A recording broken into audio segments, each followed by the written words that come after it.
Chapter 4.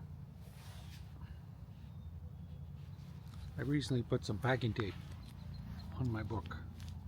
It was beginning to fall apart. So I consider that a gesture of love.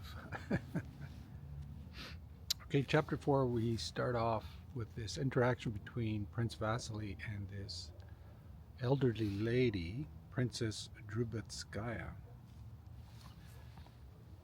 We learn a little bit more about Prince Vasily. He actually has a fair bit of influence, and he meets with the emperor now and then, and this older Princess Drubetskaya sees him about to leave and quickly comes and grabs him by the hand, and she's trying to obtain a position, this prestigious position in the government, in the guards it's called, for her son. And she was a friend of Anna, or is a friend of Anna, and comes from a well-respected family, but they kind of have fallen on hard times in some sense, and so their influence has waned over the years. But she's known Prince Vasily since he was a little boy, and so she's sort of saved up all this social credit and is now pleading with Prince Vasily to speak with the emperor, and this would immediately grant her son a position. And read a little bit here. Prince Vasily listened to her with a reluctance bordering on discourtesy and made no attempt to conceal his impatience. And she just continued on. This was a woman on a mission, and whatever it was going to take. I shall do what I can, replied the prince. But it is not easy for me to ask the emperor. And so he's trying to brush her off. It's kind of like, and she persisted. I think she was just holding on to his arm. Listen to me, she said. I have never asked you for anything before, never will I again. I have never reminded you of my father's friendship to you, but now I entreat you, for God's sake, to do this for my son. I shall forever regard you as our benefactor. Be a good little boy like you used to be, she said in French. There were tears in her eyes, and so she's just using every sort of persuasion she can. She's obviously known the prince a long time, and known him since he was a little boy.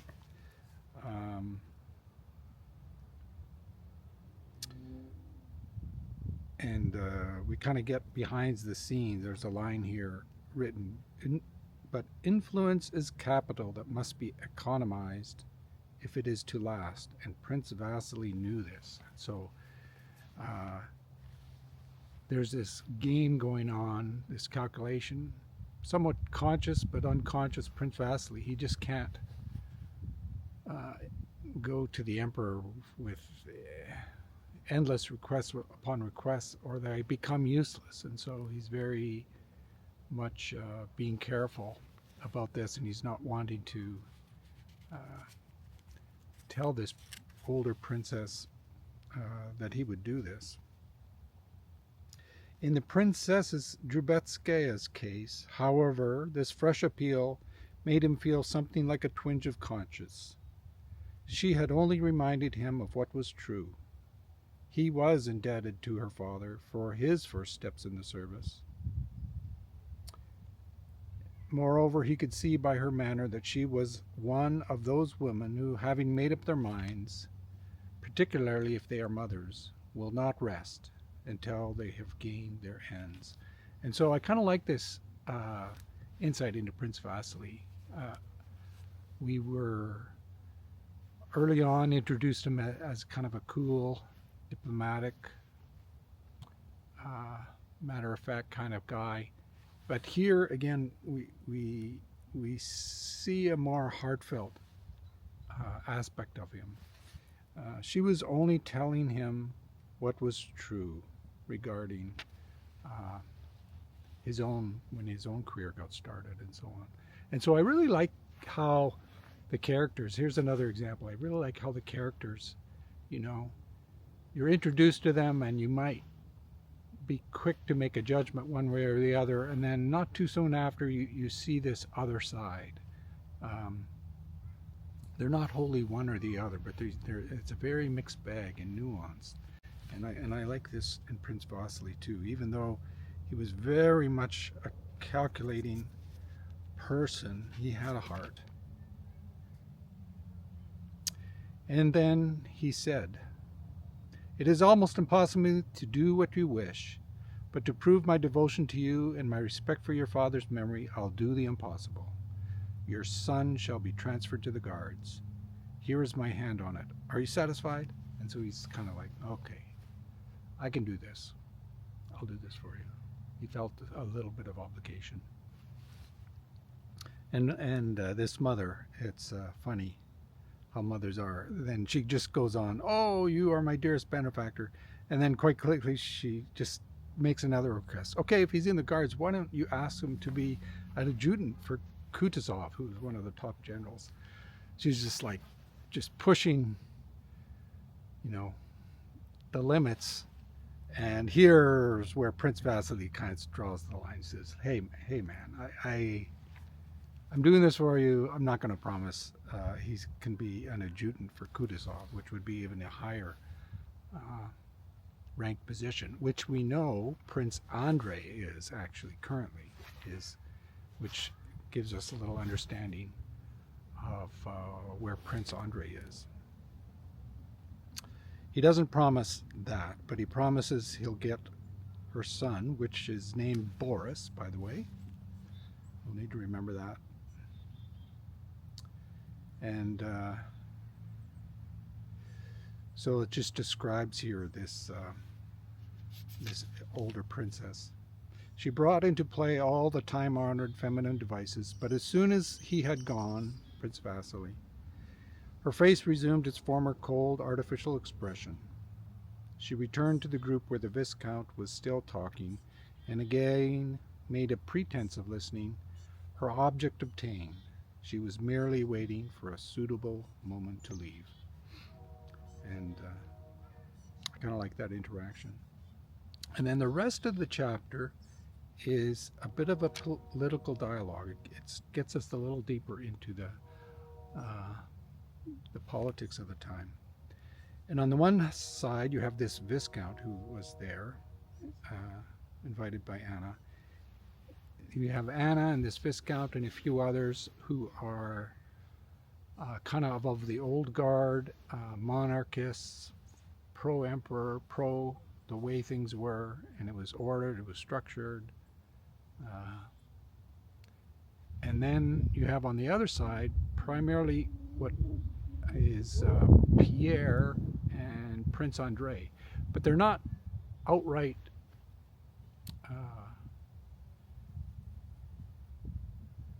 opposed to the positions of the Viscount.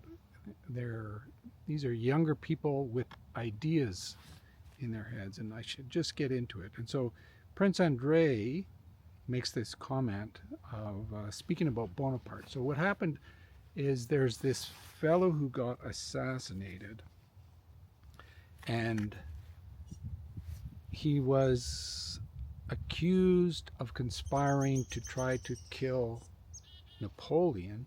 Napoleon hastily had him arrested. He was quickly tried and assassinated. And all the aristocrats in Europe, or very many of them, were appalled at this. And this is seen as evident as coming through the position of Anna and the Viscount, just thinking Napoleon to be acting very poorly regarding this. And Prince Andrei says these words that it is said that Napoleon said, "God has given it to me." This is when the crown was placed on his head. I believe it was a crown, yes. "God has given it to me. Let him who touches it beware."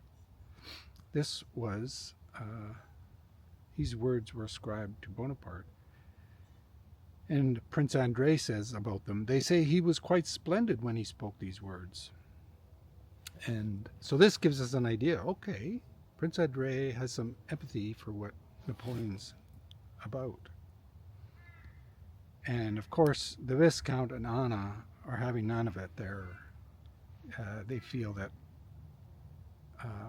everything about Napoleon is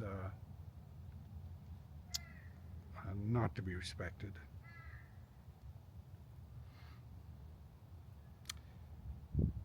The emperor, this is later on, Anna trying to defend their position. She said,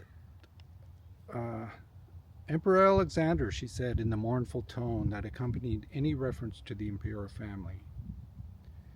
The emperor has proclaimed his intention of letting the French people themselves choose their form of government, and I think there is no doubt that once delivered from this usurper, the entire nation will throw itself into the arms of the legitimate king. In Prince Andrei, you see he's starting to be engaged here, and even though we described him previously as this intelligent, sort of existential, jaded young man, he is very much capable of interacting in these conversations with some grace. That is doubtful, said Prince Andrei in response to this. Matters have gone too far, it is true. I think it will be difficult, however, to return to the old regime. And so Prince Andrei is kind of like on the fence with this. He acknowledges that Napoleon has perhaps gone too far, but there's no going back to the way things were either. And so he's kind of like positioning a little bit more of a balanced approach, perhaps. And Pierre is keen on this same point. From what I've heard, said Pierre, blushing as he again broke into the conversation, almost all the nobility has already gone over to the side of the Bonapartes. Well, that is what the Bonapartes say, said the Viscount, retorting. So there's this dialogue going back and forth. They're playing this tennis match of ideas. And the execution of Duke Enghien, that's the person who was accused of conspiring against Napoleon and was executed. The execution of the Duke was a political necessity, and it is precisely in his not fearing to take upon himself the entire responsibility of it that I see Napoleon's grandeur. And so this is where you see Pierre being a kind of very idealistic. He's really trying to sort these things through, but he can very quickly just grab hold of ideas. So in this way, he's a little bit less nuanced than Prince Andrei for sure. But there's a kernel of something here that he is eager, and we see this going to be played out throughout the whole novel of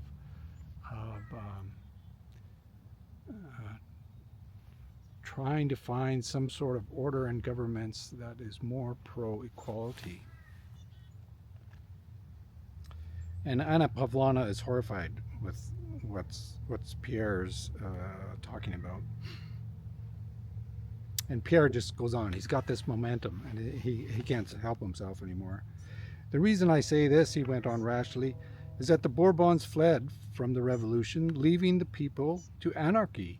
Napoleon alone was capable of understanding the revolution and of subduing it. Consequently, he could not scruple at the life of one man when it was the question of the general good. So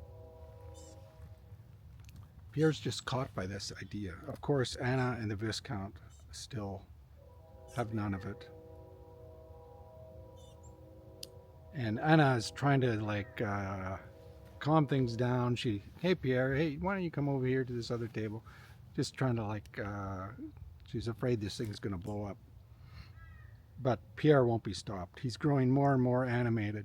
Napoleon is great because he rose above the revolution, suppressing its abuses and retaining all that was good, equality of citizenship, freedom of speech and of the press. And it is for this alone he assumed power. So Pierre is trying to, where his respect comes from Napoleon isn't in this execution of this Duke, but he believes it to be possible that Napoleon has these greater ideas of equality and citizenship and so on. And anyway, this debate kind of goes back and forth. And it says about Pierre, he continued, betraying by this rash and provocative statement his extreme youth and his desire to express all that was on his mind as quickly as possible. And so you get, there's a little bit of an age thing here. You have the Viscount and Anna, and then on the other side you have Pierre. And so you get a sense of this young, idealistic young person. But in the same sense, you have the sense of these older people, maybe a little bit stale in their ideas. And it's just like, this is the way it's been. It's worked. Why are we rocking the boat here? I'm sure in time this young guy will come to see the light. You know, you get this kind of, it's almost a generational dialogue going on.